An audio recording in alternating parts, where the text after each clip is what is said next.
कीर्तन गानन कर्णपरौ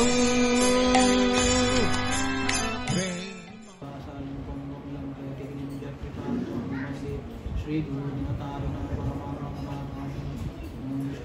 कृष्ण कृष्णाय नमः सत्यपराय मिठाई प्रभुदाने हरि ओम तत्सत्। हरे कृष्ण। আমরা অনেকদিন পরে শ্রীমদ্ ভাগবত শ্রবণ করার আজকে সুযোগ পেয়েছি। তো ইতিপূর্বে আমরা শ্রীমদ্ ভাগবতের প্রথম স্কন্ধের প্রথম তিনটি অধ্যায় কমপ্লিট করেছি। তো একটা কুইক রিক্যাপ আমরা দেখব কি কি আলোচনা হয়েছিল। তো প্রথম অধ্যায়ে নৈমিষারণ্যে সৌনকাদি ঋষিরা সূত গোস্বামীকে 6টা প্রশ্ন করেছিল। তো 6টা প্রশ্ন হচ্ছে, প্রথম প্রশ্ন যে জনসাধারণের সার্বজনীন কল্যাণ বা মঙ্গল কিভাবে সাধিত হয়, সমস্ত শাস্ত্রের সারমর্মতা কি। 3 নম্বর প্রশ্ন, ভগবান কৃষ্ণ কেন দেবকীর পুত্র রূপে আবির্ভূত হয়েছিলেন। 4 নম্বর, পুরুষাবতার কি। 5 নম্বর লীলাবতার এবং 6 নম্বর। তো এই 6টা প্রশ্ন প্রথম অধ্যায়ে করা হয়েছিল। তো তার উত্তর সূত গোস্বামী 2 নম্বর এবং 3 নম্বর অধ্যায়ে দিয়েছেন। 2 নম্বর অধ্যায়ে তিনি 1, 2, 3 এবং 4 নম্বর প্রশ্ন উত্তর দিয়েছে। তো 1 আর 2 নম্বর প্রশ্ন যে উত্তর সেটা হচ্ছে ভক্তি, ভগবানের প্রতি ভক্তি হচ্ছে সর্বসাধারণের মঙ্গলের একমাত্র উপায়, এবং সেটা হচ্ছে সবই পুংসাং পরো ধর্ম যত ভক্তির অধক্ষতে অহৈতুকী অপ্রতিহতা জয়াত্মস্য প্রসীদ, এবং বাসুদেবে ভগবতী ভক্তি যোগ প্রয়োজিত জনয়তি আশু বৈরাগ্যম জ্ঞানম সজৎ অহৈতুকম। তো এই দুটি শ্লোকে ভক্তিকে উপস্থাপন করার পর তিনি সেটাকে আরো কিছু ব্যাখ্যা করেছেন, ভক্তি কিভাবে শ্রেষ্ঠ, এবং বর্ণাশ্রম ধর্ম করার পরেও বর্ণাশ্রম ধর্মের মূল লক্ষ্য হওয়া উচিত ভগবানের ভক্তি। ধর্ম সুনিষ্ঠিতং পুংসাং বিশ্বক্সেন কথাস্য নোৎপাদয়ে যদিরতিম শ্রময়ে বহিকে। আমরা বর্ণাশ্রম ধর্ম করি, ব্রাহ্মণ, ক্ষত্রিয়, বৈশ্য, শূদ্র, যেভাবেই হোক, যে ধর্মই করি না কেন, আমি পতি ধর্ম, স্ত্রী ধর্ম, রাজ ধর্ম, কুল ধর্ম, যে সমস্ত ধর্ম করি না কেন, এই সমস্ত ধর্মের মূল লক্ষ্য হওয়া উচিত হরিতোষণ।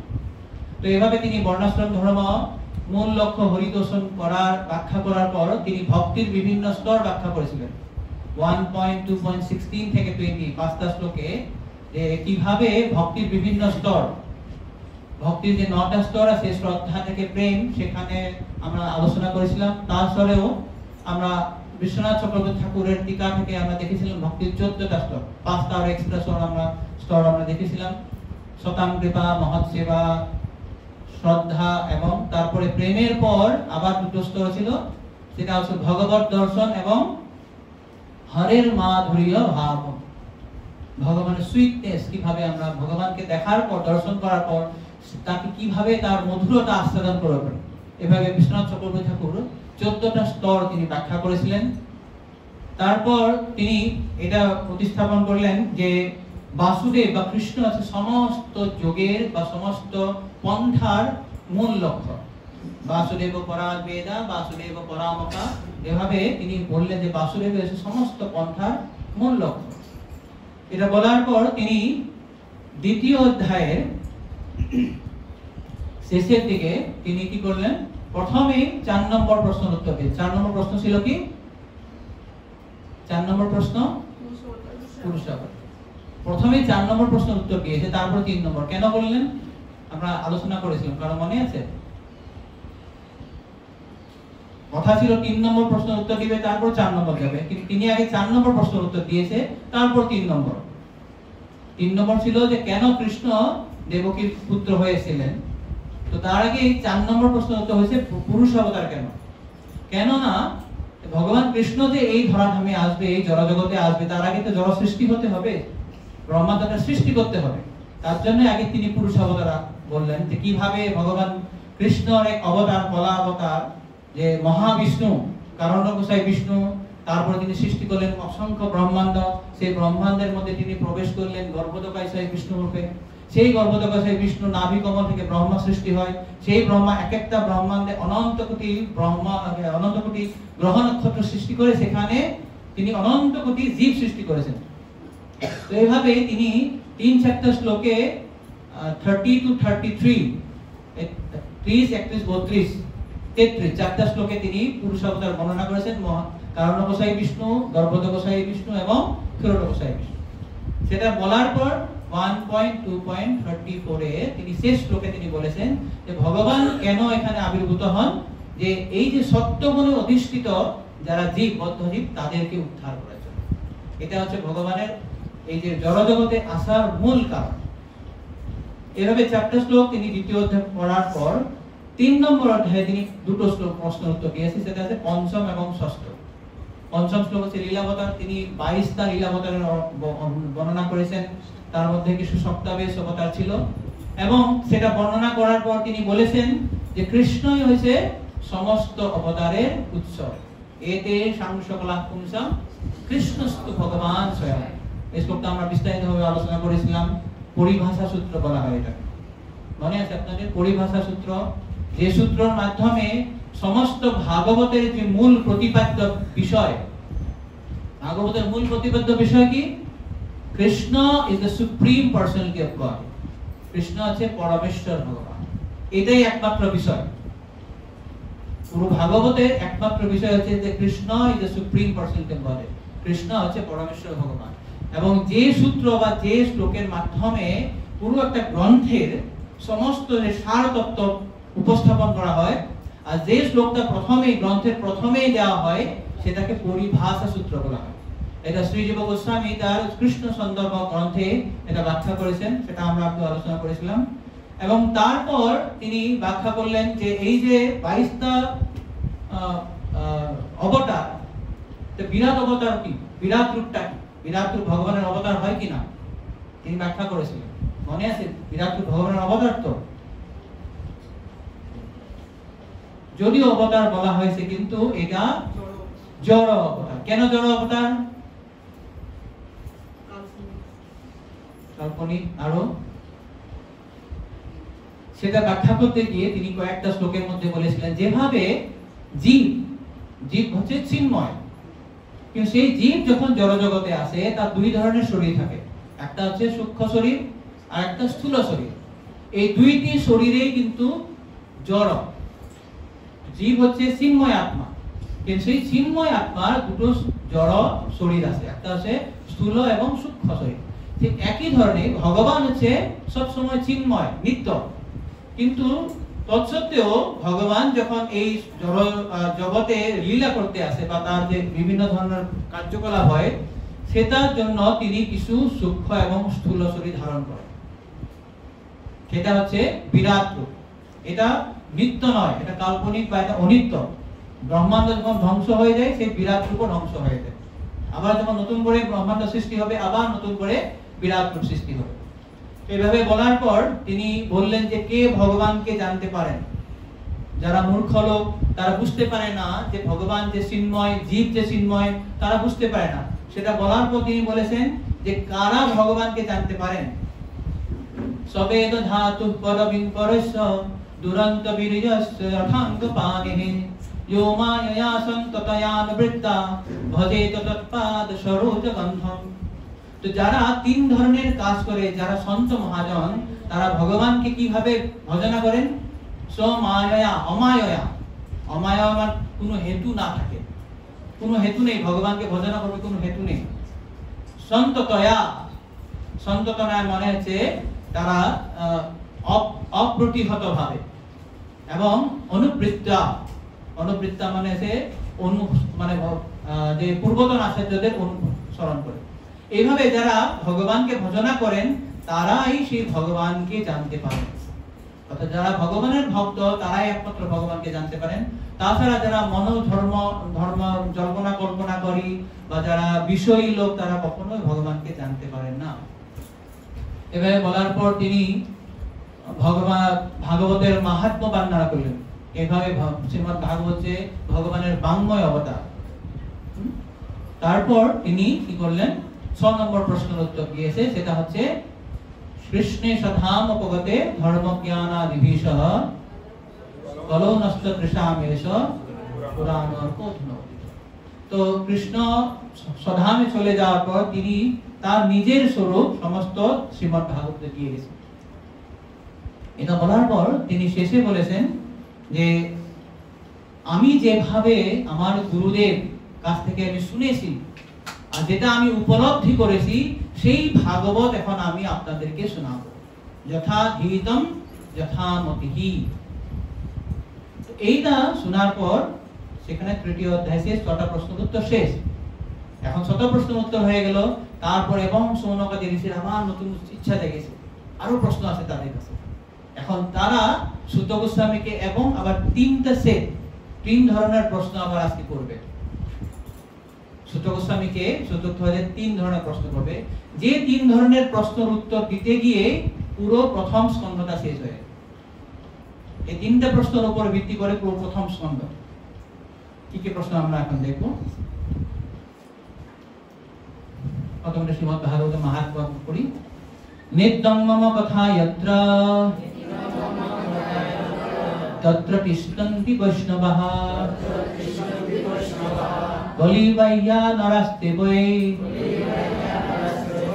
যেষয়ন্তি সদা মম। যেখানে নিত্য আমার কথা হয় সেখানে বিষ্ণু পার্ষদ প্রহ্লাদ প্রমুখ উপস্থিত থাকেন। আমার এই ভাগবত শাস্ত্রে যে প্রতিদিন পূজা করে সে কলির প্রভাব থেকে মুক্ত থাকে আর তার উপর কলির কোনো অধিকার থাকে না। অর্থাৎ এখানে প্রহ্লাদ মহারাজ, নারদ মহারাজ সবাই, শিব ঠাকুর সবাই এখানে উপস্থিত আছেন। 2 নম্বর, বৈষ্ণবানাং তু শাস্ত্রাণি যেয়র্ষয়ন্তি গৃহে নরঃ সর্বপাপ বিনির্মুক্তা ভবন্তি সুরবন্দিতাঃ। যে মানুষ নিজের ঘরে বৈষ্ণব শাস্ত্রের পূজা করে সে সর্বপাপ মুক্ত হয়ে দেবতাদের দ্বারা বন্দনীয় হয়। যারা প্রতিদিন ভাগবত সেবা করছেন, নিত্যম ভাগবতে সেবায়া, নিত্যম ভাগবতে সেবায় আমরা আলোচনা করেছিলাম 2য় অধ্যায়ে। তো ভাগবত আমাদের অলটারে রেখে সেখানে প্রতিদিন ধূপবাতি দিলে সেটা ভাগবত সেবা হয় না, সেটা এক ধরনের সেবা। কিন্তু বেস্ট সেবা হচ্ছে ভাগবতের প্রতিদিন অধ্যয়ন করা, সেটা হৃদয়ঙ্গম করা, নিজের জীবনে প্রয়োগ করা এবং সেই বাণী প্রসার করা। সেটা হচ্ছে ভাগবতের শ্রেষ্ঠ পূজা করা হয়। তো আমরা এখন 4র্থ অধ্যায়ে প্রবেশ করব। তো এই শ্লোকটা হচ্ছে 3য় অধ্যায়ের লাস্ট শ্লোক। তত্র কীর্তয়তো বিপ্রা বিপ্রসে ভূরিতে যশঃ অহং সাধ্যগমং তত্র নিবিষ্টত্ব অনুগ্রহা। তো সেইখানে যেখানে সুখদেব গোস্বামী, যিনি ভূরিতে যশঃ, অত্যন্ত শক্তিশালী যে ভগবান সুখদেব, তিনি যখন সেই ভাগবত পাঠ করেছিলেন সেখানে আমি অধ্যয়ন করেছিলাম। কিভাবে অধ্যয়ন করেছিলাম? নিবিষ্ট তৎ অনুগ্রহা। আমি একদম নিবিষ্ট মনে, একদম র্যাপ্ট অ্যাটেনশন করে আমি যখন সেটা শুনেছিলাম, তার অনুগ্রহে সেখন আমি বুঝতে পেরেছিলাম সোহং বস্রবয়স্যামি তথা যথাধীতম মথামতি। এই সেই ভাগবত এখন আমরা যেভাবে আমি উপলব্ধি করেছি, যেভাবে আমার মতি হয়েছে, সেইভাবে আমি আপনাদেরকে শোনাবো। এখন এই কথা শুনে এখন ঋষিদের কি রিঅ্যাকশন আছে, প্রতিক্রিয়া হয়েছে, সেটা আমরা এখন দেখব। তো এখানে আমি দেখি 4র্থ অধ্যায়ে কি কি বিষয় আছে। 4র্থ অধ্যায়ে বিষয়বস্তু হচ্ছে সৌনকাদি ঋষিরা আরো কিছু প্রশ্ন করবে, ব্যাসদেব কর্তৃক বেদের বিস্তার করা হবে। বিস্তার করার পরেও ব্যাসদেবের অসন্তুষ্টি এবং অসন্তুষ্টি সমাধানের জন্য এখানে নারদ মুনি প্রবেশ করবেন। এই 4র্থ অধ্যায়ের শেষের দিকে সেটা আমাদের। তো প্রথম শ্লোক, ব্যাস উবাস ইতি ব্রুবাণং সংস্তুয় মুনীনাম নির্ঘসত্রিণাম বৃদ্ধঃ কুলপতিঃ সুতং বহবৃষ্য সৌনক ব্রবীৎ। তো কি বলছে? ইতি ব্রুবাণং সংস্তুয় মুনিনাং দীর্ঘ সত্রিনাম। ইতি ব্রুবাণং মানে এইভাবে বলার পর, কিভাবে বলার পর, এই যে আগের শ্লোকে দেখলাম সুত গোস্বামী বলেছিলেন, আমি যেভাবে আমার গুরুর কাছ থেকে শিখেছি, যেভাবে আমার উপলব্ধি হয়েছে, যথাধীতম যথামতি, এখন আমি আপনাদেরকে সেটা শোনাবো। এটা শোনার পর কি হয়েছে, বৃদ্ধ কুলপতি সুতং বহৃষ্য সৌনক। এখন তাকে এখন কি করবে, সৌনক ঋষি তাকে কংগ্রেচুলেট করবে, তাকে বাহবা দিবে, অভিনন্দন জানাবে। আচ্ছা, এখানে দেখুন আপনারা কি দেখছেন, এই পর্যন্ত আমরা কি শুনেছিলাম, নৈমিষারণ্যে ঋষিরা যজ্ঞ করেছিল, সেখানে সুত গোস্বামী উপস্থিত হলো, সুত গোস্বামী বসালেন, প্রশ্ন করলেন, সুত গোস্বামী উত্তর দিলেন। এখানে আবার ব্যাসদেব কোথা থেকে আসলো, এখানে দেখেছেন ব্যাস উবাস আছে, তাই তো? এটা হচ্ছে ব্যাসদেব ভাগবতম লিখেছে, সুত গোস্বামী কি কি বলছে পুরো দশম বা দ্বাদশ খণ্ড, সেটা ব্যাসদেব আগেই লিখে রেখেছে, আগেই ব্যাসদেব লিখেছে। এই জন্য ব্যাস বলেছে ইতি ব্রুবাণং সংস্তুয়, এইভাবে সুত গোস্বামী বলার পর তারা খুব সন্তুষ্ট হয়ে এখন সৌনক ঋষি তাকে অভিনন্দন জানাবে। তো ব্যাসদেব তো আগেই লিখেছিল না, এটা হচ্ছে ভাগবত বা শাস্ত্রের মর্মার্থ। ব্যাসদেব আগেই লিখেছে সুত গোস্বামী কি বলবে, ঋষিরা কি প্রশ্ন করবে, মৈত্রেয় মুনি কি বলবে, বিদুর কি প্রশ্ন করবে, সব আগে লেখা হয়েছে। তো এইটা এখন এখানে কি হয়েছে, বিশেষত এখানে যে প্রশ্নগুলি করবে, শ্রীমদ প্রথম স্কন্ধকে আমরা তিনটা ভাগে ভাগ করতে পারি। ফার্স্ট, প্রথম তিনটা অধ্যায় হচ্ছে ঋষিদের প্রশ্ন এবং তাদের উত্তর। প্রথম অধ্যায়ে 6টি প্রশ্ন করেছে, দ্বিতীয় তৃতীয় অধ্যায়ে উত্তর দিয়েছে। এরপর তারা তিন ধরনের প্রশ্ন করবে, আমরা বিশদ দেখব। প্রথম প্রশ্ন করবে তারা ব্যাসদেবের উদ্দেশ্যে বা ভাগবতের ইতিহাস তারা প্রশ্ন করবে, এক ধরনের প্রশ্ন করবে। দুই ধরনের প্রশ্ন করবে সুখদেব গোস্বামী, তারা ভাগবতের যে বক্তা তার বিষয়ে প্রশ্ন করবেন, সেটা উত্তর দিবে তিনি। অ্যাকচুয়ালি ভাগবতের যে বর্ণনা বা ইতিহাস, সেই প্রশ্নটার উত্তর দিবে সুত গোস্বামী এই যে এই চতুর্থ অধ্যায়ের 14 নম্বর শ্লোক থেকে সপ্তম অধ্যায়ের 11 নম্বর শ্লোক পর্যন্ত, 1.4.14 থেকে 1.7.11 ভাগবতের ইতিহাসের বর্ণনা দিবে এই চতুর্থ অধ্যায়ের 14 নম্বর শ্লোক থেকে সপ্তম অধ্যায়ের 11 নম্বর শ্লোক, এবং সপ্তম অধ্যায়ের 12 নম্বর শ্লোক থেকে 19 অধ্যায় শেষ পর্যন্ত সেটা হবে পরীক্ষিতের সম্বন্ধে। বিশেষত তারা প্র্যাকটিক্যালি তিনটা প্রশ্ন করেছে, ভাগবত সম্বন্ধে প্রশ্ন, ভাগবতের বক্তা সম্বন্ধে প্রশ্ন এবং ভাগবতের শ্রোতা সম্বন্ধে। তো ভাগবতে প্রশ্ন করতে গেলে ব্যাসদেবের প্রশ্ন করবে তারা, এবং সুখদেব হচ্ছে বক্তা এবং শ্রোতা হচ্ছে পরীক্ষিত। সে পরীক্ষিতের জন্ম, পরীক্ষিতের কর্ম, পরীক্ষিতের বৈরাগ্য এবং পরীক্ষিতের মৃত্যু, এই নিয়ে এই সমস্তগুলো হবে সপ্তম অধ্যায়ের 12 নম্বর থেকে 19 অধ্যায় শেষ পর্যন্ত। এই তিন ধরনের সেটে প্রথম খণ্ডকে ব্যাখ্যা করা হয়। তো এখানে সৌনক ঋষির গুণাবলী বর্ণনা করা হয়েছে। সৌনক ঋষি তিনি দাঁড়িয়ে এখন সুত গোস্বামীকে অভিনন্দন জানাবে। তো সৌনক ঋষি কেন অভিনন্দন জানাচ্ছে, সেখানে তো হাজার হাজার ঋষি ছিল, তো হাজার হাজার ঋষি যদি তাকে অভিনন্দন জানায় কি পরিস্থিতি হবে, সবাই যদি করতে যায়। তো তার জন্যই এখানে প্রভুপাদ প্রথমে লিখেছেন, বিদ্বানদের সভায় যখন বক্তাকে অভিনন্দন জানানো হয়, তখন সভায় যিনি নেতৃস্থানীয় বা বয়ঃপ্রবীণ তিনি তাকে অভিনন্দন জানান। এটা হচ্ছে এটিকেট বা শিষ্টাচার, সবাই বলবে না। ধরুন এখানে যদি কোনো মহারাজ আছে বা তাকে যদি অভিনন্দন জানাতে হয়, মালা পরাতে হয়, তাহলে এই সভার যে সব থেকে বয়োজ্যেষ্ঠ ব্যক্তি তিনি বা যারা প্রবীণ, এখানে তিনটি গুণাবলী বলেছেন। সৌনক ঋষির কি তিনটে গুণ? বৃদ্ধ, বৃদ্ধ মানে বয়সেও বৃদ্ধ, তিনি জ্ঞানেও বৃদ্ধ। প্রভুপাদ ভাগবতে লিখেছে এক জায়গায়, বৃদ্ধ দুই ধরনের হয়, লোক বয়সে বৃদ্ধ হয়, জ্ঞানেও বৃদ্ধ হয়। তো সৌনক ঋষি জ্ঞানেও বৃদ্ধ ছিলেন, বয়সেও বৃদ্ধ ছিলেন। 2 নম্বর কুলপতি, কুলপতি মানে লিডার অফ দি অ্যাসেম্বলি, সমস্ত সভা তিনি নেতা ছিলেন। এবং 3 নম্বর তার গুণাবলী হচ্ছে বহৃষ্য, মানে অত্যন্ত পণ্ডিত ব্যক্তি ছিলেন।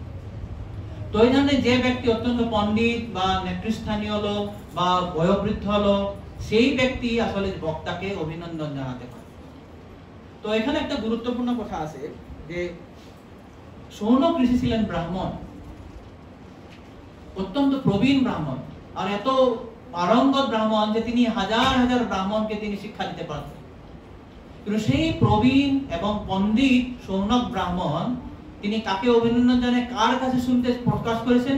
সুত গোস্বামী, যিনি বার্থ রাইট বা জন্মগত সূত্রে ব্রাহ্মণ ছিলেন না। সুত গোস্বামীর মাতা পিতা কিন্তু দুজনেই ব্রাহ্মণ ছিলেন না। তার পিতা ছিল ব্রাহ্মণ, মাতা ছিল ক্ষত্রিয়। এই ধরনের মানে উল্টো হয়েছে, পিতা ছিল ক্ষত্রিয়, মা ছিল ব্রাহ্মণ। তো মনুস্মৃতিতে আমরা দেখতে পাই যে দুই ধরনের বিবাহ থাকে, এক থাকে অনুলোম বিবাহ আর এক থাকে প্রতিলোম বিবাহ। অনুলোম বিবাহ মানে যেখানে বর উচ্চ বর্ণকুলে হবে, যেন ব্রাহ্মণ হবে, ব্রাহ্মণ ক্ষত্রিয় বৈশ্য শূদ্রকে বিবাহ করতে পারে, বা যদি বর যদি ক্ষত্রিয় হয় তাহলে বৈশ্য এবং শূদ্রকে বিবাহ করতে পারে, বর যদি বৈশ্য হয় তাহলে হয় সে বৈশ্য, না হলে শূদ্রকে বিবাহ করতে পারবে। তো এই ধরনের বর বা ছেলে যখন উচ্চ বর্ণকুলের হয় এবং মেয়ে যখন নিম্ন কুলের বর্ণর হয়, সেই বিবাহকে বলা হয় অনুলোম বিবাহ। কিন্তু যদি উল্টো হয়, যদি ছেলে যদি নিম্ন কুলের হয় এবং মেয়ে যদি উচ্চ কুলের হয়, সেটাকে বলা হয় প্রতিলোম বিবাহ বা বিলোম বিবাহ। তো এই যে এখন সুত গোস্বামী তিনি এই ধরনের ছিলেন। আসলে আমরা বিভিন্ন পুরাণে পাই, বায়ু পুরাণ এবং আরো কিছু কিছু পুরাণে আছে, সেখানে তো সুত গোস্বামী অ্যাকচুয়ালি তার নাম নয়, সুত একটা হচ্ছে একটা জাতি। আপনারা চতুর্থ স্কন্ধে যদি দেখেন, যেখানে পৃথু মহারাজের যখন রাজ্যাভিষেক হয়েছিলেন, পৃথু মহারাজ জন্ম হয়েছিল বেন মহারাজের শরীরটা চার্ন করার পর, মন্থন করার পর তার দেহ থেকে পৃথু মহারাজের সৃষ্টি হয়েছে। তো পৃথু মহারাজ যখনই আবির্ভূত হয়েছে, সঙ্গে সঙ্গে তার গুণানুকীর্তন শুরু হয়ে গেছে, তার রাজ্যাভিষেক হয়েছে। আর সেই রাজ্যাভিষেকে বিভিন্ন লোকেরা তার বর্ণনা করছেন। সেখানে ভাগবতে আছে চতুর্থ স্কন্ধে, সুত মগধ বন্দী, তিন ধরনের লোকে তাকে বর্ণনা করেছিল। তো বায়ু পুরাণে বর্ণনা আছে এই সুত ব্যক্তিরা এই পৃথু মহারাজের সময় সৃষ্টি হয়েছিল, তার যজ্ঞে সৃষ্টি হয়েছিল।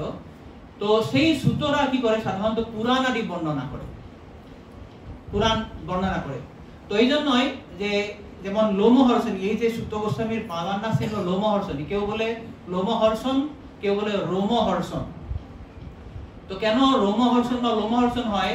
তিনি এত সুন্দরভাবে পুরাণ বর্ণনা করেছিলেন যে লোকের রোম খারাপ হয়ে গেছিল, রোম হর্ষিত হয়ে গেছিল, তার জন্য তার নাম রোমহর্ষণ বা লোমহর্ষণ। তো এই সুত গোস্বামী তিনি নিজেই ব্যাখ্যা করেছেন, প্রথম স্কন্ধের 18 নম্বর অধ্যায় আমরা অধ্যায় দেখতে পাবো। তিনি নিজেই বলেছেন যে তিনি বিলোম জাতা, অহোবয়ং জন্ম কৃতোত হাস্যম বৃদ্ধান বৃত্তা বিলোম জাতা। তিনি বলছেন যে হে আমার আশ্চর্যকর যে আমি হচ্ছে একটি বিলোম জাতা। বিলোম জাতা মানে যে প্রতিলোম বিবাহ। আমার মা হচ্ছে ক্ষত্রিয়, না আমার মা হচ্ছে ব্রাহ্মণ আর পিতা হচ্ছে ক্ষত্রিয়। তো আমি অ্যাকচুয়ালি ব্রাহ্মণ নই, কিন্তু ব্রাহ্মণ না হওয়া সত্ত্বেও দোষকুল্যম আপি বিধুনতি শীঘ্রং, আমি দুষ্কুল থেকে জন্ম হয়েছি, আমার কুলটা কিন্তু ভালো কুল নয়। কিন্তু আমি যদিও বিলোম জাতা, যদি আমিও মানে দুষ্কুল, আমার কুলের যে আমার যত সব অপবিত্র আছে সেটা কি হয়েছে, বিধুনতি শীঘ্রং, তৎক্ষণাৎ শুদ্ধ হয়ে গেছে। কিভাবে? মহত্তমানা প্রিয় বিধান যোগঃ, আমি যেহেতু সুখদেব গোস্বামীর মতন শুদ্ধ ভক্তের সঙ্গ করেছিলাম, তার কাছ থেকে আমি ভাগবত শ্রবণ করেছিলাম, তার জন্য আমার কি হয়েছে, দোষকল্যমাধীন বিধুনতি শীঘ্রং, কুলের যে আমার যে অপবিত্র ছিল সমস্ত কিছু নাশ হয়ে গেছে। এই জন্যই যে শুদ্ধ ভক্তের সঙ্গর প্রভাবে এক ব্যক্তি কি হতে পারে, তার কুলজাত যত সব অপবিত্র আছে সমস্ত কিছু নাশ হতে পারে।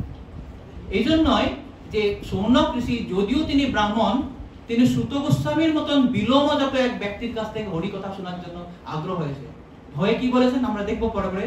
উনি এক্সাইটেড হয়ে বলেছেন, সুত সুত মহাভাগ, হে সুত তুমি বলো বলো। কেন আগে তিনি বলেছেন যে আমি এখন ভাগবত বলবো তোমাদের কাছে, তো একদম এক্সাইটেড হয়ে বলেছে সুত সুত মহাভাগ। তো এই যে কুল সম্বন্ধীয় নিয়ে আমরা অনেকে ভাবি যে ব্রাহ্মণ কুলে জন্ম হয়েছে, সেই জন্মসূত্রে কখনো লোক ব্রাহ্মণ বা ক্ষত্রিয় হয় না।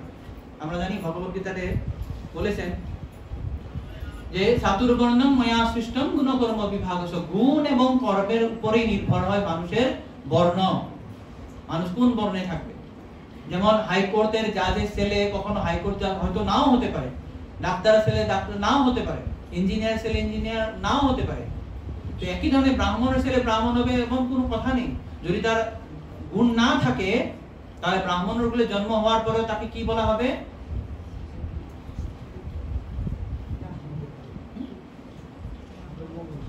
জোরে বলুন না। ব্রাহ্মণ কুলে জন্ম হয়েছে, তার ব্রাহ্মণের গুণ নেই।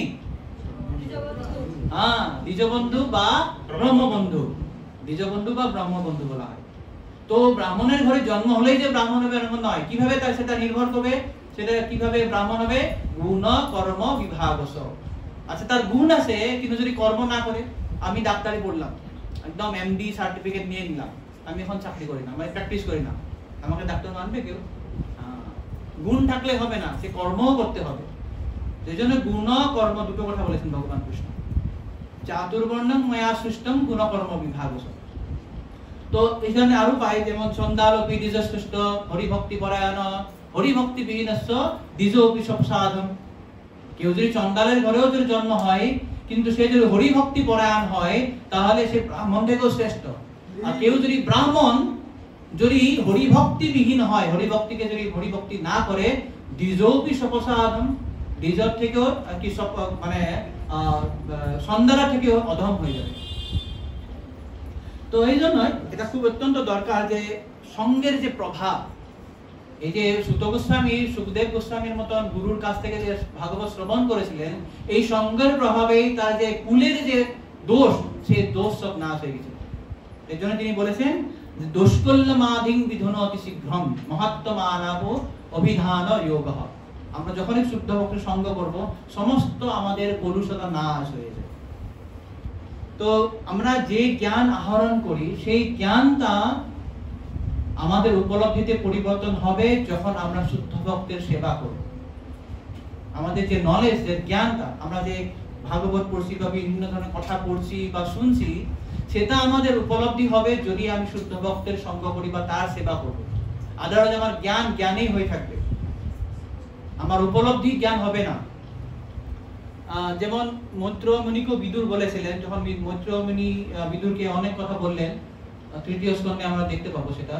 বিদুর তখন বলেছেন যে হে ভগবান, আপনি যে আমাকে এসব কথা বললেন, এই যে বিভিন্ন কথাগুলো, এগুলো সুন্দর কথা, এখন এটা আমার উপলব্ধি হবে তখনই যখন আমি শুদ্ধ ভক্তের সেবা করব। এভাবে তিনি 3rd canto 7 সপ্তম অধ্যায়ে সেটা আমরা দেখতে পাবো। তো এটাই হচ্ছে যে ব্যক্তিগত উপলব্ধি কি। এই যে উপলব্ধির কথা বলা হয়েছে, ব্যক্তিগত উপলব্ধি, প্রভুপাদ খুব সুন্দরভাবে বলেছেন, এটা অত্যন্ত গুরুত্বপূর্ণ। এই তাৎপর্য যেটা আছে খুব গুরুত্বপূর্ণ এটা। তো প্রভুপাদ বলেছেন যে ব্যক্তিগত উপলব্ধির অর্থ এই নয় যে পূর্বতন আচার্যদের মর্যাদা লঙ্ঘন করার চেষ্টা করে গর্বোদ্ধাতক ভাবে নিজের বিদ্যা জাহির করা। মানে আমি কারো কাছ থেকে কথা শুনি আমি সেটা রিপিট করব না, আমি নিজের মতন বলবো, আমি তাকে বাইপাস করে দেব, আমি তাকে সারপাস করে দেব, এটা নয়। আমি বিদ্যান দেখাতে হবে, তো আমি অনেক কিছু, আমি প্রভুপাদ কেন বলছেন আমি নিজের মতন বলবো, গুরুদেব যা বলছে আমি সেরকম করবো, আমি নিজের মতো বলবো। হ্যাঁ, এখন প্রভুপাদ বলছেন যে ব্যক্তিগত উপলব্ধির এটা এমন নয় যে পূর্বতন আচার্যগণকে আমরা মর্যাদা লঙ্ঘন করব, তাদেরকে আমি বাদ দিয়ে দিব, বাদ দিয়ে এখন কি করবো, আমি নিজের বিদ্যা দেখাবো, আমি অনেক কিছু জানি, অনেক শ্লোক জানি, অনেক শাস্ত্র পড়েছি, দিয়ে আমি সেটা জাহির করার চেষ্টা করব। সেটা কিন্তু ব্যক্তিগত উপলব্ধি নয়। বক্তাকে অবশ্যই পূর্ণভাবে পূর্বতন আচার্যদের প্রতি শ্রদ্ধা সম্পন্ন হতে হবে। অলওয়েজ আমরা সবসময় আচার্যদের কথা, তাদের প্রতি আমার শ্রদ্ধা, তাদের প্রতি আমাদের আনুগত্য সবসময় থাকতে হবে, এবং সেই বিষয়ে তাকে ভালোভাবে, এত ভালোভাবে অবগত হতে হবে যাতে তিনি বিশেষ বিশেষ অবস্থা অনুসারে তা উপস্থাপন করতে পারেন। মানে ব্যক্তিগত উপলব্ধির কথাটা হচ্ছে আমি যে কথা বা যে শাস্ত্র অধ্যয়ন করেছি বা যেটা শুনেছি সেটাকে আমি বিশেষ পরিস্থিতি অনুসারে সবাই যাতে বুঝতে পারে এবং সরলভাবে উপস্থাপন করার যেটা কৌশল, সেটাকে বলা হয় ব্যক্তিগত উপলব্ধি। সেটা হচ্ছে ব্যক্তিগত উপলব্ধি। তো আমি পূর্বতন সজ্জনকে মানবো না। যেমন আমরা ভাবি যে আমরা জীবের করুণা করব, আমি যে ভাগবতের কথা বলে, ভগবত গীতার কথা বলে, আমি শাস্ত্র কথা বলে তাদের প্রতি আমার করুণা দেখাবো। করুণা, we are not the originator of compassion. আমরা কখনো করুণা তৈরি করতে পারি না। করুণা আছে পূর্বতন আচার্যের কাছ থেকে। সেই করুণা যখন আমাদের মাধ্যমে অন্যের কাছে দিব, we should be the transparent via media for transmitting the compassion through our media to the juniors. করুণা পূর্বতন আচার্যের আছে, কৃষ্ণের আছে, আচার্যদের আছে। সেই করুণাকে যখন আমরা তাদের প্রতি অনুগত হয়ে আমার মাধ্যম দিয়ে যখন যাব, তখনই সেই করুণা কাজ করবে। আমরা করুণা তৈরি করতে পারি না। We are not capable. আমরা করুণা আমার দ্বারা কখনো হয় না। করুণা তখনই ভগবান যে বাণী, সেই বাণীটা তখনই কার্যকরী হবে যদি আমরা ট্রান্সপারেন্টলি যদি আমরা ট্রান্সফার করি, তখন তাদের হার্ট ট্রান্সফর্ম হবে, তাদের হৃদয় পরিবর্তন তখনই হবে যদি আমরা অত্যন্ত সুন্দরভাবে ট্রান্সপারেন্টলি মানে কি, আমরা কোনো যোগ বিয়োগ করব না। এটা প্রভুপাদ বলেছেন। সেই বিষয়ের মূল উদ্দেশ্য অবশ্যই অব্যাহত রাখতে হবে। এই যে শাস্ত্রে যে মূল বিষয়টা হচ্ছে, এখন উপস্থাপন বিভিন্ন জনে বিভিন্ন ধরনের করে, বিভিন্ন অডিয়েন্সকে বিভিন্ন ধরনের করে। কেউ যদি হয়তো বাচ্চাদেরকে ক্লাস দেয়, সেটা অন্য ধরনের হবে। কেউ যদি সিনিয়র বরিষ্ঠ ভক্তদেরকে দিবে, সেটা আলাদা হবে। সেও যদি কেউ নিউ কামার্সকে ক্লাস দেয়, সেটা আলাদা হবে। এখন ধরুন কেউ আপনারা নতুন একটা সেন্টার খুলেছেন, সেখানে একদম নতুন লোক কৃষ্ণ ভাবনামৃতে, সেখানে কি আপনার হেলিশ প্ল্যানেট যে নরকের বর্ণনা দিয়ে বললে হবে? হবে না। তারা একদম ভয় পেয়েছে, আরে এরকম কথা।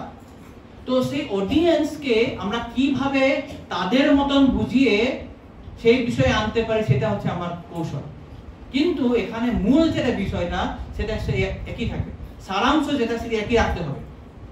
এসেন্স যেটা হবে, শাস্ত্রের যেটা মূল সারাংশ, সেটা আমি কখনো এদিক ওদিক করতে পারবো না। কিন্তু আমি প্রেজেন্টেশন আলাদা করতে পারবো। যেমন ধরুন আমি যদি একটা লেবুর শরবত কাউকে যদি দেই, কাউকে আমি কাপে দিতে পারি, কাউকে গিলাসে দিতে পারি, কাউকে হয়তো অন্য একটা বাতির মতন দিতে পারি। সো জিনিসটা কি লেবুর শরবত, কিন্তু প্রেজেন্টেশন করেছি আলাদা হবে। বুঝা গেল? তো এইটা হচ্ছে যে মূল বিষয় কখনো অব্যাহত মানে আমরা চেঞ্জ করতে পারবো না, সেটা অব্যাহত রাখতে হবে। তার কোন রকম অসৎ অর্থ কখনোই করা উচিত নয়। তথাপি শ্রোতাদের বোধগম্য করার জন্য তার সহজ এবং উৎসাহ ব্যঞ্জক ভাবে উপস্থাপন করা উচিত। আমরা সেখান থেকে নতুন অর্থ নিয়ে নিব, নতুন ক্রিয়েটিভিটি করব, অন্য মনোভাব দিয়ে অন্য কিছু আমার মন গড়া কথা কিছু বলে দিব, সেটা কখনো ব্যক্তিগত উপলব্ধি নয়। এটা খুব গুরুত্বপূর্ণ কথা। প্রভুপাদের এই তাৎপর্যের প্রত্যেকটা লাইন গুরুত্বপূর্ণ। যারা কৃষ্ণ ভাবনামৃত প্রচার করতে ইচ্ছুক, তাদের অবশ্যই এটা ভালোভাবে অধ্যয়ন করা উচিত এবং হৃদয়ঙ্গম করা উচিত। তবেই আমরা কৃষ্ণ ভাবনামটা খুব সুন্দরভাবে করতে পারবো। যদি না সেটা না করি, আমার নিজের মন গড়া নিয়ে যদি কথা বলতে যাই, তাহলে আমরা কখনোই কৃষ্ণ ভাবনামৃত প্রচার করতে পারবো না। আমাদের মনের অহংকার চলে আসবে। তো এটা অত্যন্ত গুরুত্বপূর্ণ কথা। তো যেমন একবার চৈতন্য চরিতামৃতে আমরা দেখতে পাই, একবার বল্লভাচার্য চৈতন্য মহাপ্রভুর কাছে গেছিলেন, দিয়ে তিনি তাকে বলছেন যে কিভাবে আমরা আচার্যদেরকে মেনে চলতে হয়। তিনি বলেছেন যে মহাপ্রভু, আমরা তো জানি যে স্ত্রী, পতিব্রতা নারী কখনো স্ত্রীর স্বামীর নাম ধরে না, নাম বলতে নয়। তো আপনারা বলেছেন এখানে আমরা সবাই ভগবানের নাম বলতে হচ্ছে, কৃষ্ণের নাম বলতে হচ্ছে, হরে কৃষ্ণ বলতে হচ্ছে। জীব তো স্ত্রী না, জীব তো প্রকৃতি। তো জীব যদি প্রকৃতি, এটা কিভাবে ভগবান যে স্বামী, তার নাম কিভাবে দিতে পারে? এভাবে বল্লভাচার্য মহাপ্রভুকে বলেছেন। তো তখন অদ্বৈত আচার্য বলছেন, ঠিক আছে, তো এখানে স্বয়ং ভগবান আছে, তিনি বলবেন। তো মহাপ্রভু তখন বলছেন, হ্যাঁ, পতিব্রতা নারীর কর্তব্য কি? তার স্বামীকে ফলো করা, স্বামীকে অনুসরণ করা। তো স্বামী যখন বলেছেন ভগবদ্গীতাতে সততম কীর্তয়ন্তমান, তো আমার নামে নিতে বলেছে না, কৃষ্ণ বলেছে আমার নাম নাও, তাহলে সে তার নাম নিচ্ছে, অসুবিধা কোথায়? তো এইভাবে মহাপ্রভু তাকে বুঝিয়ে দিলেন যে আমি মন গড়া কিছু ভাব নিয়ে কেন হরে কৃষ্ণ বলবো, কেন কৃষ্ণর নাম নিব, এইভাবে বললে কখনো সেটা শোভা পায় না। তো একই বল্লভাচার্য কিছুদিন পরে আবার কি করছেন, একটা ভাগবতের উপর কিছু টিকা লিখে নিয়ে আসছে। টিকা লিখে নিয়ে আসে তিনি মহাপ্রভুকে বলছেন যে আমি ভাগবতের উপর একটা টিকা লিখেছি, তো আমি দেখলাম শ্রীধর স্বামী খুব ভালো টিকা লিখতে পারেনি, সেটা একটা ভুল আছে। আমি যেটা লিখেছি দেখলাম খুব সুন্দর হয়েছে। মহাপ্রভু সেই দিকে তাকালোই না, তিনি বলছেন যে লোক স্বামীকে মানে না আমি তাকে বেশ্যা মানি। তিনি বলছেন যে শ্রীধর স্বামীকে যে মানছে না সেটা তিনি বেশ্যা, মানে শ্রীধর স্বামীকে মানে না, আচার্যকে যে মানে না তাহলে সে তার কোনো অর্থই নেই। কিন্তু তিনি একটু রসিক করে বললেন যে যে ব্যক্তি স্বামীকে মানে না সে বেশ্যা। তো এইভাবে আমাদের এটা অত্যন্ত গুরুত্বপূর্ণ, মহাপ্রভু নিজের আচরণ দিয়ে শিখিয়েছেন যে আমরা সব সময় আচার্যগণ যে আছে আমাদের পূর্বতন আচার্য তাদের পদাঙ্ক অনুসরণ করা উচিত। আমরা কখনোই, প্রভুপাদ অনেকবার বলেছেন there is no need to go for any creativity। এখন আমরা দেখি ইসকনে অনেক কিছু চলছে, বিভিন্ন কথা চলছে, নিজের মতন কাপড় পরা, নিজের মতন স্টাইল হয়ে গেছে, নিজের মতন আমরা অনুষ্ঠান করি, সব নিজের নিজের ক্রিয়েটিভিটি। আপনারা দেখবেন সার্চ করেন যদি গুগলে পাবেন ক্রিয়েটিভিটির উপর প্রভুপাদ কি বলেছেন। প্রভুপাদ ক্লিয়ারলি বলে গেছেন there is no need to go for any creativity, whatever is there, what is given by our acharya, that much is sufficient। আচার্যগণ যে দিয়ে গেছে সেটা আমরা করলে যথেষ্ট, আমাদের নিজের বুদ্ধি লাগিয়ে কিছু করার দরকার নেই। যখনই আমার নিজের বুদ্ধি লাগাতে যাব আমরা পূর্বতন আচার্যের কখনো কৃপা পাবো না। খুব গুরুত্বপূর্ণ কথা। আরেকবার এক বেঙ্গল ব্রাহ্মণ, বেঙ্গল থেকে এখান থেকে একটা ব্রাহ্মণ গেছিলেন, তো তিনি কিছু নাটিকা লিখে নিয়ে গেছে। নাটিকা লিখে নিয়ে গেছে, ভগবান আচার্যের কাছে গেছে। ভগবান আচার্য এবং স্বরূপ দামোদর খুব ভালো বন্ধু। তো তার ইচ্ছা যে আমি যে লিখেছি মহাপ্রভুকে দেখাবো। কিন্তু স্বরূপ দামোদর গোস্বামী কখনো ডাইরেক্টলি মহাপ্রভুকে সবকিছু দেয় না। কিন্তু জানেন যে অনেকে অনেক কিছু লেখে, ভাবে আবেগের কিছু লেখে, সবকিছু ভুলভাল লেখে, সবকিছু মহাপ্রভু যাওয়ার দরকার নেই। তিনি আগে দেখবেন যদি স্বরূপ দামোদর পাস করে তবে মহাপ্রভুর কাছে যাবেন। তো ভগবান আচার্য গিয়ে স্বরূপ দামোদরকে বলছেন যে জানো বেঙ্গল থেকে একটা ব্রাহ্মণ সে খুব সুন্দর লিখেছে, সবাই শুনে খুব ভালো, তুমি একটা দেখো। তো স্বরূপ দামোদর বলছে তুমি প্রত্যেকবার এরকম করো, তোমার একবার ভাইকেও নিয়ে এসেছিল গোপালকে, বলছে যে তুমি কাশি থেকে সব পড়াশোনা করে এসে একটা মায়াবাদী, তো আমি এসব শুনবো না। তো ভগবান আচার্য বললেন না না না খুব ভালো হচ্ছে, তুমি শুনো তো। তো ঠিক আছে নিয়ে আসো। তো তিনি সেই ব্রাহ্মণ, বেঙ্গলের ব্রাহ্মণ প্রথম শ্লোকটা যখন পড়েছেন সেখানে যারা যারা সবাই খুব ভালো, খুব সুন্দর, খুব ভালো আছে। তো স্বরূপ দামোদর গোস্বামী কিছু বললেন না। তিনি ভাবছেন কেন সংস্কৃতে অনেক অর্থ হতে পারে, আপনি একটা শব্দে অনেক অর্থ করতে পারেন। তো তিনি জানতে চাইলেন আচ্ছা তুমি এই শ্লোকটার কি অর্থ করেছো বলো। তো বেঙ্গলের ব্রাহ্মণটা বললেন যে জগন্নাথ হচ্ছে একটা শরীর, পুরীতে জগন্নাথ আছে তিনি শরীর, আর মহাপ্রভু হচ্ছে আত্মা, এবং পুরীতে সেই শরীর এবং আত্মা একসঙ্গে হয়ে গেছে। যেই সেই কথা বলেছে স্বরূপ দামোদর গোস্বামী ক্ষমে রেগে একদম, হ্যাঁ তুমি এসব অপসিদ্ধান্ত কিছু করেছো, তুমি কিভাবে এক বিগ্রহকে এক জড় শরীরের সঙ্গে তুলনা করো, আর কিভাবে তুমি মহাপ্রভুকে যিনি স্বয়ং ভগবান তাকে জড় জীবের সঙ্গে তুলনা করো, আত্মার সঙ্গে, তুমি সব ভুল সিদ্ধান্ত করেছো, you will go to hell, তুমি নরকে যাবে। কেন এটা করলেন? যে ভগবান তার কি শরীর আর আত্মার মধ্যে পার্থক্য আছে? ভগবান সচ্চিদানন্দময়, আমাদের শরীর আলাদা হয়, আমাদের জীব, আমাদের আত্মা আলাদা হয়। যে আমরা যারা বদ্ধ জীব আছি আমাদের শরীর এবং আত্মা আলাদা, কিন্তু ভগবানের ক্ষেত্রে সেটা নয়। ভগবানের যে শরীর এবং সেই আত্মা একই, তার শরীর এবং আত্মার মধ্যে পার্থক্য নেই। যার জন্য শিল প্রভুপাদ ভগবত গীতার ভূমিকাতে আর একবার লেকচার অনেকবার তিনি বলেছেন, ডক্টর সর্বপল্লী রাধাকৃষ্ণ অনেক তুমি গাধা বলেছেন, একটা অ্যাশ মুড়া বলেছেন, রাস্কেল বলেছেন। কেন? তিনি সর্বপল্লী রাধাকৃষ্ণ ভগবান ভারতের রাষ্ট্রপতি, তিনি একটা গীতার উপর একটা কমেন্ট্রি লিখেছিলেন। সো সেই কমেন্ট্রি তিনি বলেছেন যে মনমনা ভগবত ভক্ত মজ্জাদি মাং নমস্কার, সেই শ্লোকটার উপর তিনি কমেন্ট দিয়ে বলছেন এখানে যে কৃষ্ণ বলেছেন আমাকে নিবিষ্ট হও, আমার ভক্ত হও, তো তিনি লিখেছেন সর্বপল্লী রাধাকৃষ্ণ যে এখানে যে ভগবানকে যে কৃষ্ণকে যে নিবেদন কথা বলেছেন এটা আসলে সেই কৃষ্ণ নয়, কৃষ্ণের ভিতরে যে আছে আত্মা তাকে করার কথা বলেছেন। তো প্রভুপাদ বলেছেন is a rascal, he doesn't know ভগবানের শরীর এবং ভগবানের আত্মার মধ্যে কোনো পার্থক্য থাকে না। তো একই কথা স্বরূপ দামোদর গোস্বামী বললেন যে তুমি একটা মূর্খ, তুমি কিছু জানো না, সিদ্ধান্ত এই অপসিদ্ধান্ত করেছো। কেন এটা তিনি বললেন? কেননা এই ধরনের অপসিদ্ধান্তকে যদি লোকে বাহবা দেয় তাহলে কি হবে, এটা একটা নতুন নিয়ম হয়ে যাবে, সেই অপসিদ্ধান্ত সবাই সব দিকে ছড়িয়ে যাবে। এটাকে বন্ধ করার জন্য স্বরূপ দামোদর গোস্বামী সঙ্গে সঙ্গে তাকে বন্ধ করেছিলেন। তো ব্রাহ্মণ তখন ভয় পেয়ে লজ্জা পেয়ে তাকে প্রণাম করলেন, আমার ভুল হয়ে গেছে, আমাকে ক্ষমা করে দিন। তখন তিনি বলেন, ভাগবত পড় গিয়া বৈষ্ণবের স্থানে একান্ত আশ্রয় করো চৈতন্য স্বরূপ। তো এইভাবে আমরা যখন ভাগবত বা যারা শুদ্ধ ভক্ত বা পূর্বতন আচার্য বৃন্দের অনুসরণ করে যখন আমরা শাস্ত্র অধ্যয়ন করবো, তবেই আমি শাস্ত্র মর্ম বুঝতে পারবো। নচেত আমরা কখনো নিজের বুদ্ধি দিয়ে কখনোই সেটা উপলব্ধি করা সম্ভব নয়, কখনোই নয়। এটা আমাদেরকে সবসময় বুঝতে হবে। তো এটা এই তারপরে যেটা বলা হলো যে এই জন্য যে ভগবান কৃষ্ণ প্রথমে জ্ঞান দেয় কাকে? ব্রহ্মাকে। ব্রহ্মা জ্ঞান দেয় নারদকে, নারদ জ্ঞান দেয় ব্যাসদেবকে। তো এই যে ব্রহ্মা জ্ঞান দিয়েছে নারদকে, এটা কৃষ্ণ ব্রহ্মার রূপে এসে নারদকে জ্ঞান দিয়েছে। নারদ ব্যাসদেবকে যে জ্ঞান দিয়েছেন, সেই কৃষ্ণ নারদের রূপে ব্রহ্মাকে জ্ঞান দিয়েছেন। ব্রহ্মা জ্ঞান দিয়েছে সুখদেব গোস্বামীকে, এটা কৃষ্ণ ব্যাসদেবের রূপে এসে কৃষ্ণকে দিয়েছেন। তাই শ্রীমদ্ ভাগবতের দ্বাদশ অধ্যায় একটা খুব সুন্দর করেছেন, কস্ময়েন বিভাসিতোয়ম অতুল জ্ঞান প্রদীপ পুরা তদ্রূপেণ স নারদায় মুনয়ে কৃষ্ণায় তদ্রূপিণা। তো বলেছেন এখানে যে কস্ময়েন বিভাসিত, কস্ময় মানে আছে ব্রহ্মা। ভগবান কৃষ্ণ যে ব্রহ্মাকে যে বলেছেন জ্ঞানটা, এবং সেই জ্ঞানটা যখন তিনি নারদকে বলেছেন, এটা Krishna in the form of Brahma he told to Narada. Narada Muni Krishna in the form of Narada Muni told to Vyasdev. তো এইভাবেই সেটা কৃষ্ণই হোক, নারদে হোক, ব্রহ্মাই হোক বা ব্যাসদেবে হোক, এটা হচ্ছে একটা ট্রান্সপারেন্ট সেইং, এটা গুরু পরম্পরা।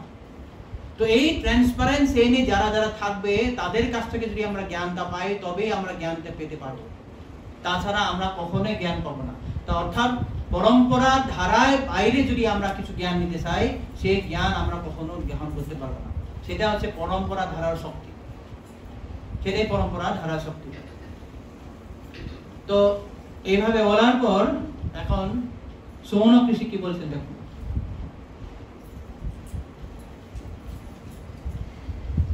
সুত সুত মহাভাগ বদন বদতাঙ্গর কথাং ভাগবতীং পুণ্যং যদাহ ভগবান শুক। তো বলছেন সুত সুত মহাভাগ, হে সুত গোস্বামী, হে সুত গোস্বামী, হে ভাগ্যবান সুত গোস্বামী মহাভাগ, বদন বদতাঙ্গর, যিনি এই ভগবত কথা বলাদের মধ্যে আপনি হচ্ছেন বড় শ্রেষ্ঠ। যারা ভগবত কথা বলে তার মধ্যে আপনি হচ্ছেন শ্রেষ্ঠ। তাই কথা ভাগবতীং পুণ্যাং যদাহ ভগবান সুখ। তো এখানে প্রভুপাদ সুন্দর লিখেছেন তাৎপর্যে যে কোন মূর্খ লোকের কাছ থেকে তার নিজের উদ্দেশ্য সাধনের জন্য মন গড়া কতগুলি ব্যাখ্যা শুনতে তারা উৎসাহী ছিলেন না।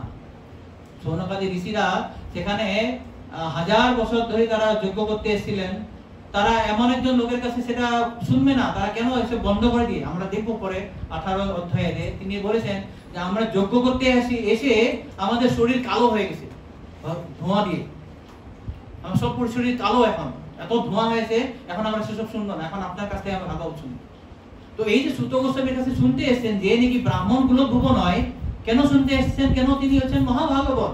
এই জন্য বলছেন মহাভাগ, হে ভাগ্যবান সুত গোস্বামী, তুমি যে ডাইরেক্ট সুখদেব গোস্বামীর কাছে শুনেছো, তুমি অবশ্যই আমাকে সেটা করো। তাই প্রভুপাদ বলেছেন যারা মন করা ব্যক্তি আছে, তাদের কাছ থেকে কখনো আমরা ভাগবত শুনতে নয়। এখানে দুই ধরনের ব্যক্তির কথা বলেছেন, যারা মায়াবাদী, বা যারা জ্ঞানী, তারা ভগবানের কোনো রূপ বিশ্বাস করে না, তারাও কিন্তু ভাগবতের কথা বলে। তো তাদের কাছ থেকে কখনো ভাগবত শ্রবণ করতে না। আরেক ধরনের ব্যক্তি কথা এখানে বলেছেন, তারা হচ্ছে যারা প্রফেশনাল রিডার, যারা মানে পেশাদারী, যারা ভাগবত পাঠক। তাদের উদ্দেশ্য কি? তারা উদ্দেশ্য হচ্ছে যে অডিয়েন্স যারা আছে, যারা শ্রোতাদেরকে মন আকর্ষণ করার জন্য, তারা ডাইরেক্টলি দশম স্কন্ধের রাস পঞ্চদশে চলে যায়, যে একদম সব থেকে গোপনীয়, সেখানে তারা চলে যায়। তো প্রভুপাদ সেটা একদম বারবার বলেছেন যে এই ধরনের পেশাদারী ভাগবত বক্তা বা যারা মায়াবাদী তাদের কাছ থেকে কখনো শুনতে নয়। অবৈষ্ণব মুখদ্গীর্ণ পুতং হরিকথামৃতম শ্রবণং নৈব কর্তব্যং সর্বশ্রেষ্ঠ যথাপয়। যারা অবৈষ্ণব তাদের কাছ থেকে কখনো ভাগবত শ্রবণ করতে না। কেন শ্রবণ করতে না? ভাগবত তো পুত কথা না। যেমন দুগ্ধ খুব সুন্দর পুষ্টিকর খাদ্য, কিন্তু সেটা যদি সর্বশ্রেষ্ঠ হয় সেটা বিষ হয়ে যাবে। তো এইভাবে যারা গুরু পরম্পরা ধারায় যারা থাকে না, তাদের কাছ থেকে যদি আমরা শ্রবণ করব, তারা কি করবে? স্ক্রু করবে, তারা অন্য কদর্য অর্থ বাইর করে নেবে। তখন আমরা কখনো ভগবত ভক্তিতে এগোতে পারবো না। প্রভুপাদ বলেছে অনেকবার, তিনি বলেন, সেদিন আমি একটা ক্লাসে শুনলাম, তিনি বলেছেন 645 মানে প্রভুপাদের দিনে অ্যারাউন্ড 645 এডিশন ভগবত গীতা আছে। ওই দিনে ছিলেন প্রায় 645 এডিশন বিভিন্ন ধরনের ভগবত গীতা। কিন্তু প্রভুপাদ বলেছেন সেসব পরে একজন লোক ভগবানের ভক্ত হতে পারেনি।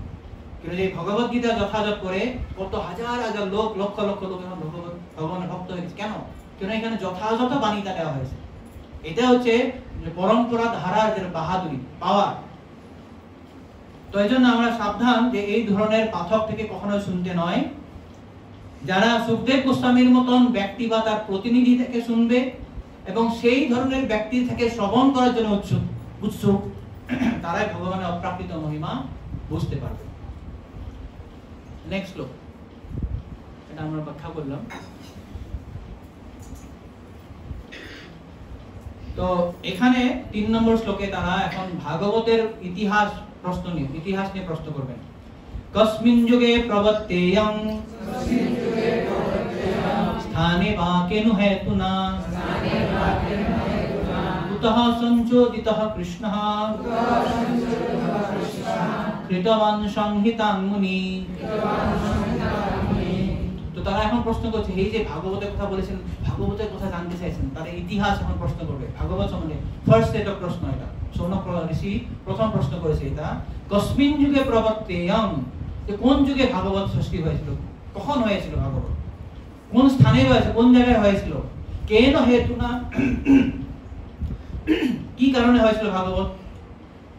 যে ব্যাসদেব এত লেখার পরেও কেন যেটা লেখার জন্য তিনি আবার করলেন। কুত সংচরিত কৃষ্ণ, তাকে বা কে অনুপ্রেরণা দিয়েছিল, এই ধরনের প্রশ্ন তারা জানতে চাইছে। তো এরপরে 4 নম্বর থেকে 8 নম্বর সম্বন্ধে 8 নম্বর শ্লোকে 4, 5, 6, 7, 8 এই 5টা শ্লোকে তারা এখন সুখদেব গোস্বামী সম্বন্ধে প্রশ্ন করবে। সুখদেব প্রথম প্রশ্ন করলো ভাগবত সম্বন্ধে, এখন ভাগবতের বক্তা সম্বন্ধে তারা প্রশ্ন করবে সুখদেব গোস্বামী। তস্য পুত্র মহাযোগী সমদ্রিং নির্বিকল্পক একান্তমতির উন্নিদ্র গুহ মুহুর ইবেয়তে। সেই ব্যাসদেবের পুত্র তস্য পুত্র মহাযোগী, যে তার পুত্র মহাযোগী ছিলেন, সমদ্রিক মানে সমদ্রষ্টা। সুখদেব গোস্বামী হচ্ছেন সমদ্রষ্টা ছিলেন, সব দিকে সবাইকে সমান দেখেন, ব্রাহ্মণা সমদর্শিনা ভগবদ্গীতাতে আছে। তো সমদ্রিক ছিলেন, নির্বিকল্প, তিনি ছিলেন আত্মারাম, অদ্বৈতবাদী ছিলেন।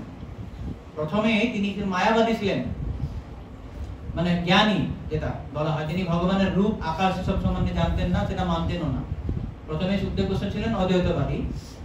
তারপরে কি হলো, একান্তমতি, তিনি একান্তমতিতে ভগবানের ভক্ত হয়ে গেলেন, একান্তমতি।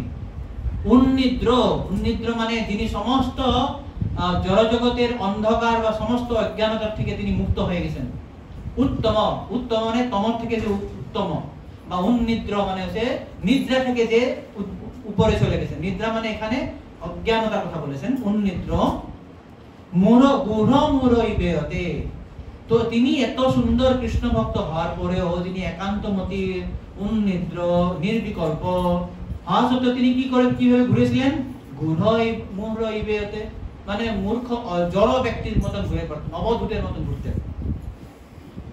তো এখানে প্রভুপাদ তারপরে যে তিনি মুক্ত জীব এবং বদ্ধ জীবের মানে পার্থক্য করেছেন, যে যারা মুক্ত জীব তারা সবসময় জড় বিষয় বা জড় জগতের প্রতি নির্বিকল্প হয়ে ঘুরে বেড়ান।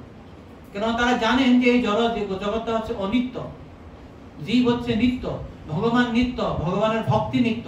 তার জন্য তারা ভগবান এবং ভগবানের ভক্তিকে নিয়ে ব্যস্ত থাকে।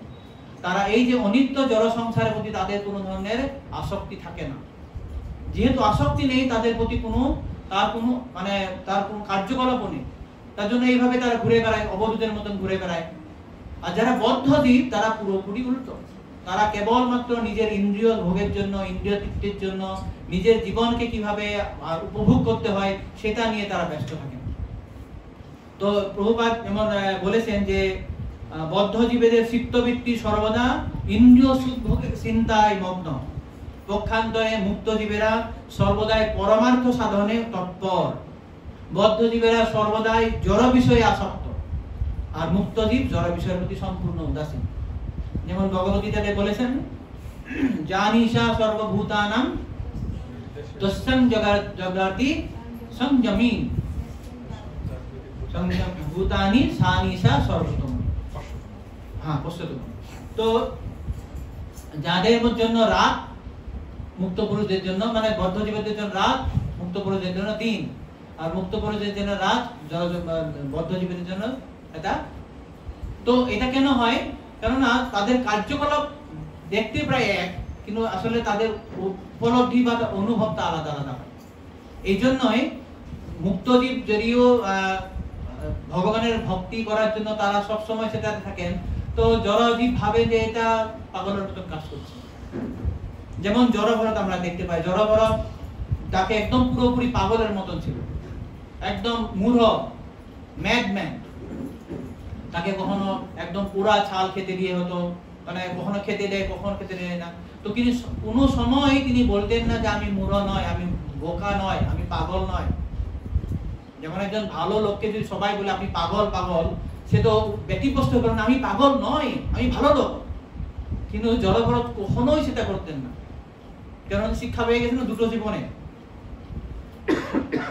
এক জীবনে মহারাজ ভরত ছিলেন একটু সামান্য ভুলের জন্য হরিণের দেহ পেল, আর হরিণের দেহ পাওয়ার পরেও সেটা উদ্ধার হলো না। তো দুটো জনে শিক্ষা পেয়ে এবার যখন বুঝতে পেরেছে আর কোনো ধরনের জড়জগতের প্রতি আর কোনো স্পৃহা নেই, তাই জন্য জড়জগতের প্রতি অনীহা হয়ে একদম মানে জড় ব্যক্তির মতো সেখানে থাকতো।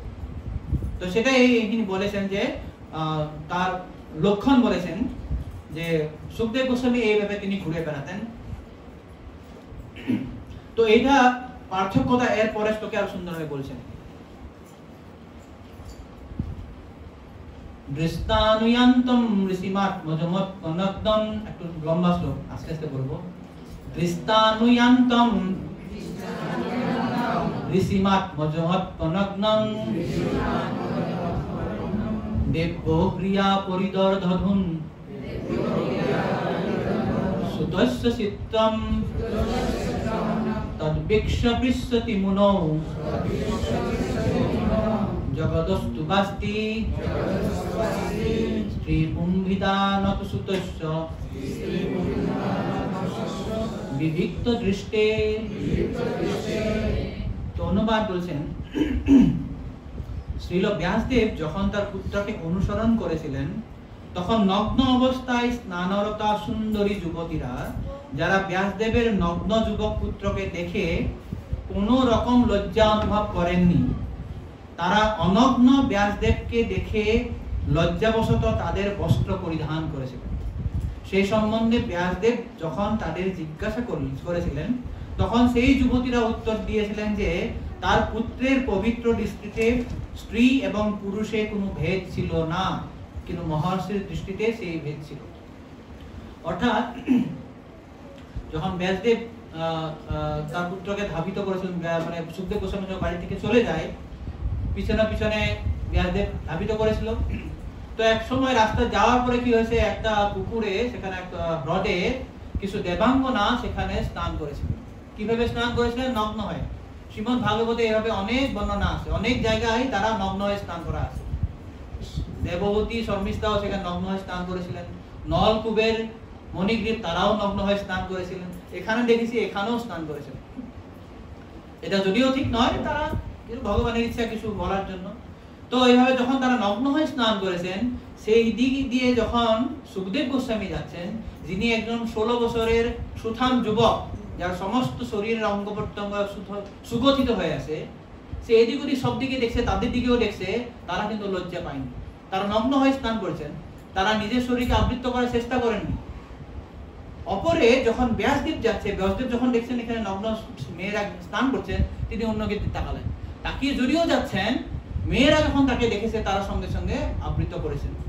তো এটা দেখে ব্যাসদেবের আশ্চর্য, কেন আমার স্ত্রী, আমার পুত্র যিনি একদম যুবক, সে নগ্ন, তোমরাও নগ্ন, তোমাদেরকে দেখেছে, তোমরা তাকে দেখে আবৃত করলে না, আমি তোমাদেরকে তাকাও নি, আমি বস্ত্র পরিধান করে, আমি নগ্ন হই নাই, কিন্তু আমাকে দেখে তুমি করলা কেন? তখন তারা বলেছেন যে আপনাদের দুজনের মধ্যে দৃষ্টির ভেদ আছে। আপনার পুত্র তার পবিত্র দৃষ্টি, সে সবকিছুকে সমান ভাবে দেখছেন। যেমন ধরুন কেউ যদি নগ্ন শিশু বা মেয়েরা, বড় ছেলে মেয়েরা যখন নগ্ন হয়ে স্নান করে, সেখানে যদি একটা পাখি যায়, কেউ লজ্জা পাবে? পাখি গেছে তো, বা যদি বিড়াল গেছে, কুকুর গেছে, লজ্জা পাবে না। কিন্তু ইনি তো বিড়াল, কুকুর বা পাখি নয়, একদম পুরুষ মানুষ, কিন্তু তার দৃষ্টি ছিল পবিত্র দৃষ্টি। কিন্তু ব্যাসদেব এখানে দেখুন, এমন নয় যে কেবল সুখদেব গোস্বামীকে খুব ভাবে তাকে প্রশংসা করেছে, ব্যাসদেবকে নিচু করা আছে, এটা নয়, দেবস্থকে নিচু করা হয়নি। প্রভুপাদ সুন্দরভাবে লিখেছেন, ব্যাসদেব তার গৃহস্থ আশ্রমে লীলা করেছেন। কেউ যদি গৃহস্থ আশ্রমে থাকবে, তাকে অবশ্যই স্ত্রী পুরুষের ভেদ করতেই হবে। কিন্তু সুখদেব গোস্বামী মুক্ত পুরুষ ছিলেন, তার জন্য যেহেতু তিনি গৃহস্থ ছিলেন না এবং তিনি সম্পূর্ণভাবে মুক্ত, তার দৃষ্টির সম্পূর্ণ পবিত্র হওয়ার জন্য তারা সেটাকে লজ্জা পায়নি। তো এখানেই যে দেখুন বিভিন্ন ধরনের যে প্রশ্নগুলো করেছিল, যে 1, 2, 3 সৌনকাদি ঋষির গুণাবলী, সুত গোস্বামীর গুণাবলী, ভাগবতের ইতিহাস সম্বন্ধে প্রশ্ন করার পর এখন সুখদেব গোস্বামীর গুণাবলী তারা করবেন 4 থেকে 8 পর্যন্ত। তো আমাদের প্রভুপাদ বলেছেন একটা স্কিন ডিজিজ আছে, স্কিন ডিজিজ। আমাদের যে স্কিনটা আছে না, এটা খুব বেশি বড় নয়, 1/2 mm বা 1 mm। এই 1/2 mm বা 1 mm স্কিনটা যদি আমি ছড়িয়ে দিই, যদি একদম পুরো গা থেকে যদি ছড়িয়ে দিই স্কিনটা, ভিতরে যা যা আছে তা দেখে আমরা সবাই ফুর্তি পাবো? ভিতরে কি আছে? রক্ত, মাংস, পুষ, তেজ, মল, মূত্র, এসবে আছে তো। কিন্তু কেন আমরা এই যে সমস্ত নোংরা জিনিসগুলোকে দেখেও খুব ফুর্তি পাই? কারণ সুন্দর একটা ব্যাগের মধ্যে রাখা আছে, একদম সুন্দর সাদা একটা সালে, 1/2 mm, মানে 1 mm ও নয়, 1/2 mm ঠিক। এই স্কিনটা যদি আমরা সরিয়ে দিই, ভিতরে আমরা দেখতে পাবো মানে একদম নোংরা জিনিসটা। কেননা এই যে আমাদের বদ্ধ জীবের আমার ইচ্ছা হচ্ছে সব উপভোগ করার মানসিকতা হয়েছে। এই উপভোগ করার মানসিকতা থাকার জন্য কি হয়েছে, আমরা এই বিভিন্ন ধরনের চাকচিক্য দিয়ে আমরা মোহিত হয়ে পড়ি। কিন্তু যারা মুক্ত জীব, তাদের এই ধরনের কোনো চাকচিক্য বা তার কোনো ধরনের জলজ বিষয়ের প্রতি আসক্ত হয় না। এইটার জন্যই সুখদেব গোস্বামী তাদের দেখেও সেই জিনিসের প্রতি তারা কখনো আকৃষ্ট হয়নি, তিনি আকৃষ্ট হননি। আমরা দেখবো পরবর্তীতে বিভিন্ন জায়গায় সুখদেব গোস্বামীর যারা স্বর্গের অপ্সরা বা বিভিন্ন নারীদের দেহের কি সুন্দর বর্ণনা করছেন। কেউ ভাবতে পারে যে একজন সুখদেব গোস্বামীর মতন একজন বিরক্ত সন্ন্যাসী, তিনি আমার নারী দেহের এরকম বর্ণনা করেন, স্তনের বর্ণনা করবেন, অতিদেশের বর্ণনা করবেন, চুলের বর্ণনা করবেন, কেননা তার দৃষ্টি আলাদা। তো যারা ভগবানের ভক্ত, তারা ভগবানের প্রতি জড় গুণের প্রতি কখনো আকৃষ্ট হয় না। যেমন যদিও ভগবান বিভিন্ন গুণ, যে সত্য, রজ, তম এসব সৃষ্টি করেছেন, তিনি কিন্তু সেটার দ্বারা কখনো প্রভাবিত হয় না। তো একই ধরনেই ভগবানের শুদ্ধ ভক্ত যারা থাকে, তারা কখনো এই জড় গুণের দ্বারা আকৃষ্ট হয় না। তার জন্য তারা এসবের মধ্যে থাকলেও সেই গুণগুলো তাকে কখনো প্রভাবিত করতে পারে না। তো একটা হচ্ছে যেমন উপলব্ধি, আর একটা হচ্ছে জ্ঞান। যেমন ধরুন আপনারা দেখেন অজামিলের কাহিনী। অজামিল কি হয়েছিল? কত খুব সুন্দর ব্রাহ্মণ ছিল না, একদম বিদগ্ধ পণ্ডিত, বিভিন্ন শাস্ত্রের পণ্ডিত। তো সেই অজামিল যখন বনে গিয়ে একটা দৃশ্য দেখলো, কি দৃশ্য দেখছে? যে এক শূদ্রা এবং শূদ্রানী দুইজনে আলিঙ্গন করছে, যেটা কিন্তু সে বনের মধ্যে দেখছে।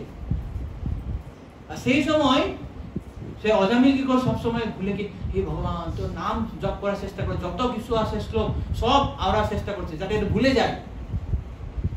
কিন্তু সে পারলো, সে প্রলোভনকে নিয়ন্ত্রণ করতে পারলো না। কেননা তার উপলব্ধি ছিল না, অজামিলের উপলব্ধি ছিল না। তার জ্ঞান ছিল কিন্তু তার উপলব্ধি ছিল না। এদিকে নারদ মুনি দেখুন, নারদ মুনি যখন নলকুবের এবং মণিগ্রীবকে যে স্বর্গীয় যে হ্রদে যখন যে স্নান করা দেখেছে, সেখানে নগ্ন, সেখানে গোপাঙ্গ না মানে যারা যারা নারীরা ছিল তারাও নগ্ন হয়ে সেখানে স্নান করেছে। তো সেখানে যে নারদ মুনি এবং অজামিলের পার্থক্য আমরা দেখতে পাই, অজামিল পার্থিব শোভা দেখেছে, এই পার্থিব দেশে মানে এই যে পৃথিবীতে তাদের শোভা দেখেছে, কিন্তু নারদ মুনি স্বর্গীয় শোভা দেখেছে। যে নলকুবর মণি যারা আছে দেবতা এবং যে অপ্সরা যারা ছিল তারা আমাদের জড়জগতের নারীদের থেকে আরো বেশি সুন্দর, কিন্তু সেই সুন্দরী নগ্ন স্ত্রীদেরকে দেখেও নারদ মুনি কোনো বিচলিত হয়নি। কেননা নারদ মুনি ছিলেন সম্পূর্ণরূপে মুক্ত উপলব্ধ পুরুষ। এটাই হচ্ছে পার্থক্য। আমরা এই জগতেও দেখি হরিদাস ঠাকুরকে যখন প্রলোভন করতে এসেছিল তার কিছু হয়নি।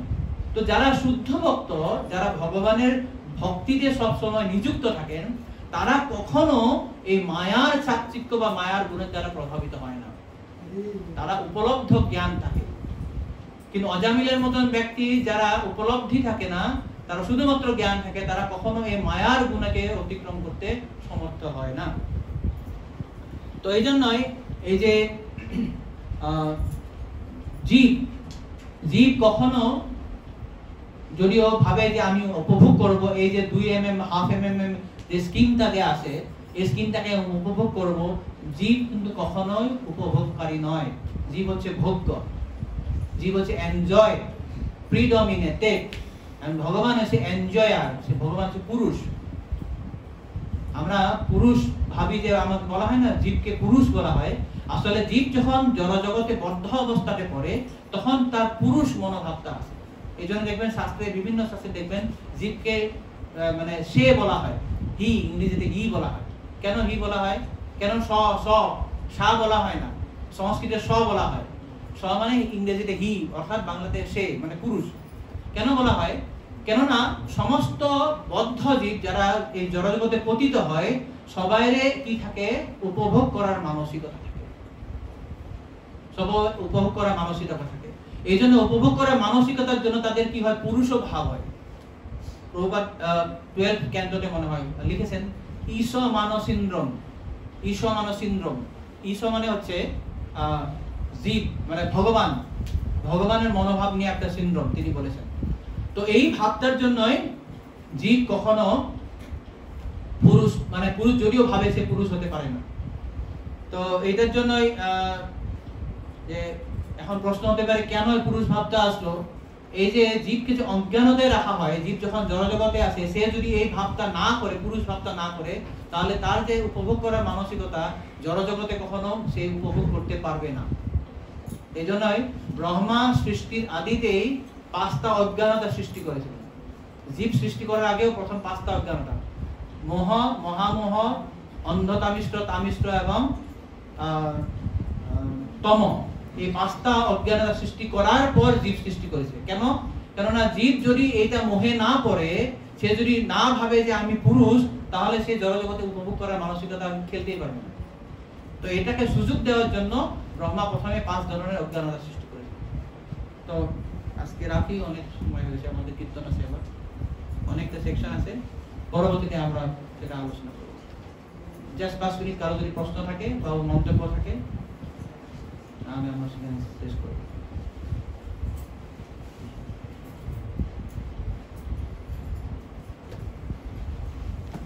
কারো প্রশ্ন নেই? ओके, ग्रंथरा श्रीमद् भागवतम की जय, प्रभुपाद की जय, निताई गौर सीतानाथ प्रेमानंदे हरि हरि बोल।